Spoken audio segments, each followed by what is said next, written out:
مساء الخير يا فندم، معاك بشوي من خدمة العملاء، اقدر اساعدك ازاي؟ يخت عليك يخت وانت بتقول خدمة العملاء كده طلع من بقك زي الدبش. تسلم يا فندم، ده من سوق حضرتك والله، اقدر اساعدك ازاي؟ يا لهوي عليك يا راجل، انت لسه معرفتنيش، انا سندوسة الننوسة. يخرب بيت قعر دماغك، انت بتتصل على الهوت لاين؟ لا والله يا اخويا، ده بالتليفون. يا بنت قوم شجار الاغبياء، انت طالبه رقم الاوردرات، اقفلي بدل ما في السكه في وشك. لا لا لا، بقول لك ايه، انا عاملها ولازم تحترمني. وخلي في علمك في ست ردت قبلك وقالت عميلتنا العزيزة قد تكون المكالمة مسجلة. عاوز ايه يا سندس اخلصي؟ عاوز تقطعي عيشي؟ ينفع يا الراجل تسيب لي 20 جنيه وانت خارج الصبح بس؟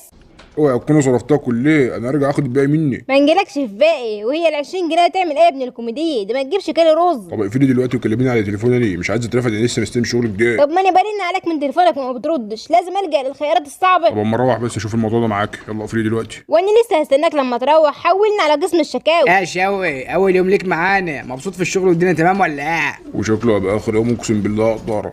معاك اوردر ولا ايه؟ ما تفتح السبيكر كده ورينا بتكلم العملاء ازاي. ما بلاش المره دي يا مستر شوكت، خليني انا اتعامل، ارميني في البحر وسيبني انا اعوم.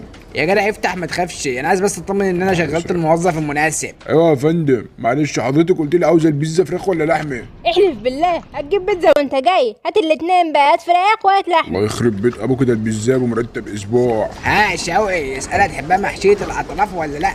يخرب بيتك يا شوقي، تحبها محشيه الاطراف يا فندم، ولا انت عندك حموضه مش عاوزاها تقيله صح؟ انت هتتبلى عليا ولا ايه؟ انا عمري في حياتي ما جالي حموضه. هات امك اللي اجيبها لك لما اروح. يلا يا ابني قول لها على العرض، عايزين نبيع كتير.